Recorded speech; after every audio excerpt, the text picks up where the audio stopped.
নমস্কার আমার প্রিয় পরিবার, কেমন আছো সবাই? আশা করছি সবাই ভালো আছো এবং সুস্থ আছো। আমিও ভালো আছি আগের তুলনায়। তো দেখো, অনেক দিন পর তোমাদের সামনে একটা রেসিপি ভিডিও নিয়ে চলে এসেছি। আজকে আমি তোমাদের সঙ্গে শেয়ার করব আমার শাশুড়ি মায়ের হাতে কুমড়ো ডাঁটার চচ্চড়ি। তো বন্ধুরা, আমার সঙ্গে থেকে ভিডিওটি শেষ পর্যন্ত দেখতে থাকো, আশা করি তোমাদের ভালো লাগবে। আর যদি ভিডিওটি ভালো লাগে তাহলে লাইক, কমেন্ট, সাবস্ক্রাইব করে আমার পাশে থেকো। তো দেখো, এখানে সকালবেলা আমার শাশুড়ি মা কচি কুমড়ো ডাঁটা নিয়ে এসেছিলো। তো বললো আজকে কুমড়ো ডাঁটার চচ্চড়ি বানাবো। তা আমি ভাবলাম তাহলে বন্ধুদের সঙ্গে শেয়ার করা যাক। তো দেখো, এখানে কুমড়ো ডাঁটা কেটে নিচ্ছে। আর এই যে দেখো, একটা ছোট্ট কুমড়ো আছে, এটাও কিন্তু দিয়ে দেবো কুমড়ো ডাঁটার সঙ্গে। তো এখানে আমি বসে বসে ভিডিও বানাচ্ছি, আর আর কি শ্বশুর মায়ের কাছে বসে আছি, রান্না করছে। আর আমি বললাম যে তাহলে ভিডিও একটা শেয়ার করে, অনেক দিন ভিডিও দেওয়া হয় না। তো দেখো, আমি বললাম যে তুমি অন্য কাজ করো, আমি ডাঁটাগুলো কেটে দিচ্ছি। তো এই যে দেখো, আমি এখন বসে বসে সমস্ত ডাঁটাগুলো কেটে দিচ্ছি। পাতাগুলো দেবো না আর কি, শুধু ওই যে ডগগুলো দেবো। আর আজকে ডাঁটাটাই হবে, আর শাকটা আলাদা করে হবে। তো দেখো, পুরো ডাঁটা কাটা হয়ে গিয়েছে। এখন আমি কয়েকটা আলু দিয়ে দিচ্ছি, তাহলে আর কি ভালো লাগবে চচ্চড়িটা।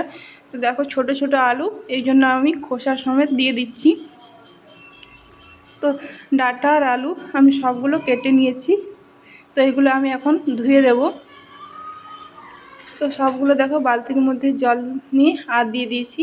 এগুলো যেহেতু গাছের উপরে ছিল, সেই জন্য বালি নেই, নিচে ছিল না, উপরে ছিল, সেই জন্য বালি নেই। এইভাবে আমি বালতির মধ্যে জল দিয়ে ধুয়ে নিচ্ছি। আর ওই যে দেখো, ওই সাইডে আমি শাকগুলো কেটে নিয়েছি, শাকগুলো আলাদা করে রান্না হবে।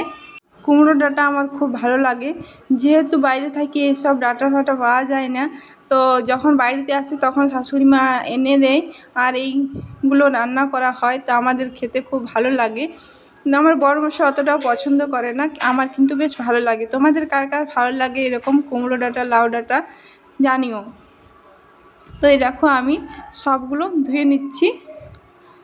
আর বললাম তো বালি নেই, সেই জন্য এই দেখো বালতির মধ্যে অল্প জল দিয়ে ধুয়ে নিচ্ছি। আর এই দেখো, এদিকে জল গরম হতে দিয়ে দিয়েছে শাশুড়ি মা, আর এখন দিয়ে দিচ্ছে হলুদ। শাশুড়ি মা যেরকমভাবে রান্না করে সেটাই তোমাদের সঙ্গে শেয়ার করছি। লবণ হলুদ দিয়ে দিয়েছি, এখন সেদ্ধ হতে দেবে। তার জন্য দেখো, কুমড়ো ডাঁটা আর আলু আর ওই যে ডগাগুলো দিয়েছি, সেই জন্য একটু একটু পাতা দেখা যাচ্ছে।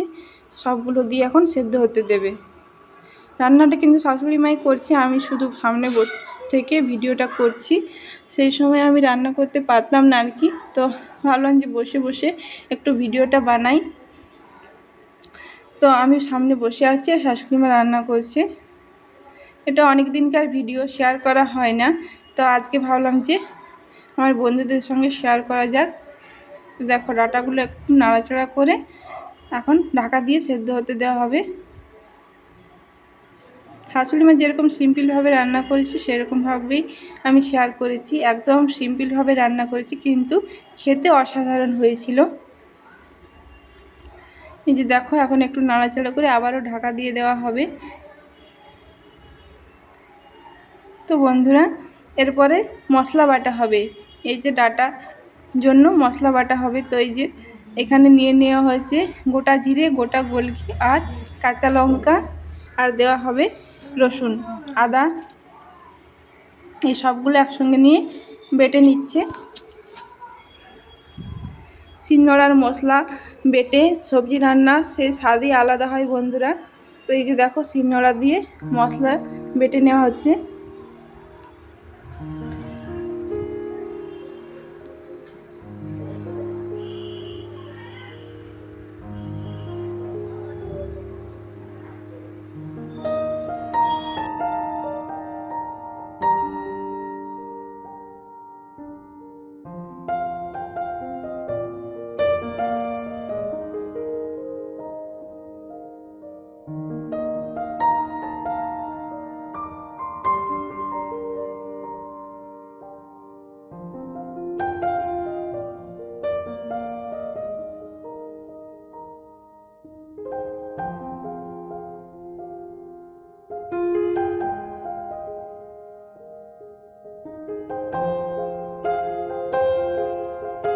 শিলনোড়ায় মশলা বেটে রান্নায় ব্যবহার করলে সে রান্নার স্বাদ কিন্তু দ্বিগুণ বেড়ে যায়। এখন অনেকে মিক্সি ব্যবহার করে, কিন্তু আমাদের বাড়িতে এখনও শিলনোড়াতেই মশলা বাটা হয়। তো এই দেখো মশলা বাটা হয়ে গিয়েছে, মশলা তুলে নিয়েছে শিল থেকে। তো এখন রান্নাটা দেখা হচ্ছে। এগুলো সেদ্ধ হয়ে গেছে কুমড়ো ডাঁটাগুলো, তো এখন তুলে নেওয়া হবে আর তেলের মধ্যে দেওয়া হবে। তো বন্ধুরা আমার সঙ্গে থেকে দেখতে থাকো। এখন চেক করে নিচ্ছে ডাঁটাগুলো সেদ্ধ হয়েছে কিনা। তো এখন ডাঁটাগুলো একটা থালার মধ্যে ঢেলে নেওয়া হচ্ছে। দেখো একটু জল রেখেছে, তাহলে তেলে দেওয়ার সময় একটু ভালো হবে। এই যে দেখো তেল গরম হতে দিয়েছি, কড়ার মধ্যে তেল গরম হয়ে যাওয়ার পর এখানে দিয়ে দেওয়া হলো পাঁচফোড়ন। পাঁচফোড়নটা একটু ভাজা ভাজা হয়ে গেলে এখন দেওয়া হবে ওই যে বেটে রাখা মশলা। তো দেখো শাশুড়িমা বেটে রাখা মশলার সঙ্গে ওই যে জলটা ছিল সবজি সেটা মিশিয়ে নিচ্ছে। আমি বললাম এটা কেন মেশাচ্ছ? তো বলে তুমি সামনে বসে আছো তাই, যাতে তোমার কষ্ট না হয় লঙ্কার ঝাঁঝে, সেই জন্য দেখো বেটে রাখা মশলাটা তেলের সঙ্গে দিয়ে দিলে এখন এটা একটু ফুটিয়ে নেওয়া হবে, যেহেতু রসুন দেওয়া আছে সেই জন্য। তো এটা একটু ফুটিয়ে নেওয়া হচ্ছে। তো দেখো মশলাটা ফুটিয়ে নেওয়া হয়ে গেছে ভালো করে, যাতে রসুনের গন্ধটা বা আদার যে কাঁচা গন্ধ সেটা না থাকে, সেই জন্য এটাকে ভালো করে ফুটিয়ে নেওয়া হয়েছে। এরপর এর মধ্যে দিয়ে দেওয়া হলো সেদ্ধ করে রাখা ডাঁটা আর আলু। তা এখন এটাকে ভালো করে নাড়াচাড়া করে মিশিয়ে নেওয়া হবে মশলার সঙ্গে। বন্ধুরা রান্নাটা একেবারে সহজ পদ্ধতিতে দেখানো হয়েছে, কিন্তু এর স্বাদ কিন্তু অসাধারণ, খেতে কিন্তু দারুণ হয়েছিল। তো দেখো এখন যে জলটা আছে সেই জলটাকে নাড়াচাড়া করে শুকিয়ে নেওয়া হবে ভালো করে, যাতে জলটা না থাকে, শুকনো শুকনো হবে কুমড়ো ডাঁটার চচ্চড়ি রেসিপিটা। তো দেখো একটু ঢাকাও দিয়ে দেওয়া হলো। এরপর মিনিট 2-3 পর ঢাকা তুলে নেওয়া হলো আর এটাকে ভালো করে নাড়াচাড়া করে নামিয়ে নিলেই হয়ে যাবে আজকের কুমড়ো ডাঁটার চচ্চড়ি রান্না। তো আমি অনেক দিন পর আমার শাশুড়ি মায়ের হাতে রান্না খেয়েছিলাম সেদিন। তো দেখো এরপর রান্নাটা নামিয়ে নেওয়া হলো। তো দেখো কী সুন্দর হয়েছে, মাখু মাখু, খেতে কিন্তু দারুণ হয়েছিল। আর আমার কুমড়ো ডাঁটা রান্না হলে আর অন্য কোনো কিছুই লাগে না, এই ডাঁটার চচ্চড়িতেই আমি কিন্তু ভাত খেয়ে নিতে পারি। আমার কিন্তু বেশ ভালো লাগে কুমড়ো ডাঁটার চচ্চড়ি, লাউ ডাঁটার চচ্চড়ি। তোমাদের কার কার ভালো লাগে? তো বন্ধুরা আমার শাশুড়ি মায়ের হাতে কুমড়ো ডাঁটার চচ্চড়ি রেসিপিটি তোমাদের কেমন লেগেছে অবশ্যই কমেন্টের মাধ্যমে জানিও। যদি ভালো লেগে থাকে চ্যানেলটি সাবস্ক্রাইব করে দিয়ে আমার পাশে থেকো, অবশ্যই একটা লাইক করে দিও।